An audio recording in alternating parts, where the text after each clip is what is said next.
dans le secteur de cette petite couronne Est, il y a un gros besoin en lycée d'enseignement général.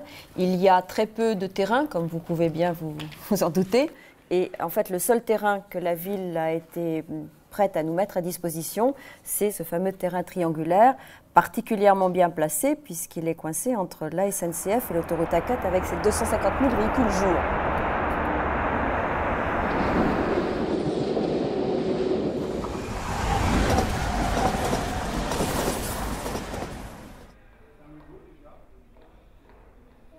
La réponse de l'architecte a été de faire un triangle.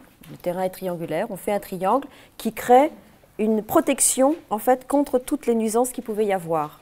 Il fallait protéger par le bâtiment les élèves et leur donner du calme, mais pas les couper de la vie. Vous voyez les trains qui passent, les immeubles en face. D'en haut, du côté sud, vous voyez l'autoroute. Après, il fallait résoudre donc cette question de l'acoustique. Et effectivement, l'argent que la région a mis a permis à ce qu'on ait des salles de classe uniquement sur la cour. Et on a ces doubles pots qui sont avant tout des protections acoustiques. Alors on essaye après de les valoriser thermiquement, mais c'est d'abord de l'acoustique. Donc en fait, avant d'arriver au cours, par rapport à la source de nuisance, vous avez la double pot, la circulation et on trouve la cour. Ce qui a permis d'offrir pour tous les gens qui sont dans les classes, d'avoir un accès sur l'intérieur de la cour, d'avoir une cour qui est relativement éclairée et qui est à l'abri des bruits. Alors par contre, effectivement, au niveau rentabilité, d'avoir une monocirculation, c'est pas très intéressant. Alors c'est pour ça qu'on s'est dit finalement, toutes les petites boîtes qui ont après fabriqué un peu l'architecture, on s'est dit les dépôts, eux, on peut les mettre au bruit, il n'y a pas de souci.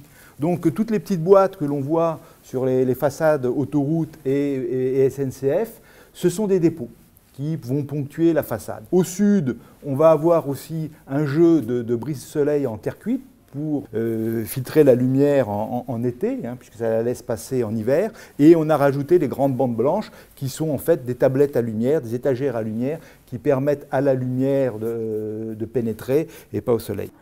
Au niveau environnemental, en fait, ce que l'on a joué, c'était premièrement la maîtrise de l'énergie, parce que ça c'était un point très important et c'est un des 4 points défendus par la région. Les exigences énergétiques font qu'on a un bâtiment qui est bien isolé. On a des puits canadiens et il y a 52 tuyaux qui sont installés en quinconce en pleine terre. En hiver, de l'air sort plus chaud et en été, de l'air sort plus frais. En hiver, on a hésité, étudié et il s'avère qu'avec le double flux avec échangeur, l'apport du puits canadien n'était pas énorme et du coup on a choisi de souffler cet air tempéré dans la double pot pour faire de cette double pot un vrai sas thermique à température remontée si vous voulez. Et à l'inverse, cet air tempéré permet en période chaude d'avoir de l'air beaucoup plus frais qui rentre dans les salles de classe et de pouvoir travailler évidemment fenêtre fermée. Et par ailleurs, sur le puits canadien, il y a une métrologie qui va nous permettre aussi de mieux comprendre comment fonctionne un grand puits canadien comme celui-là. Il y a de la rétention d'eau de pluie pour bien gérer quand même l'eau de pluie et un stockage d'eau de pluie qui est utilisé pour les toilettes qui sont au rez-de-chaussée entre la cour et la restauration. Alors, il y avait deux autres cibles qui étaient le chantier à faible nuisance et à terme, il y a aussi la région met en place une politique de gestion des déchets d'activité. Donc, ce sont des éléments qui sont aussi introduits dans le programme. Et donc, l'architecte avait à gérer tout ça, les aspects fonctionnels, les aspects qualitatifs, les aspects environnementaux. On a dit à la région, mais vous êtes tombés sur la tête de nous donner un terrain pareil. Et finalement, le résultat, c'est qu'on a réussi, vraiment c'était une gageure, mais on a réussi un lycée où les gens se sentent bien. Et ça, c'est une vraie question environnementale. C'est-à-dire, est-ce qu'on doit dire qu'un terrain est impropre du point de vue environnemental ou pas?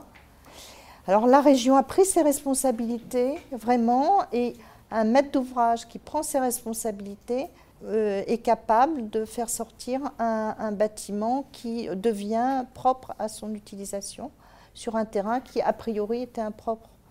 Donc il faut vraiment qu'on réfléchisse tous à ça parce que au moment où on doit densifier la ville, c'est une réflexion qu'il faut absolument mener.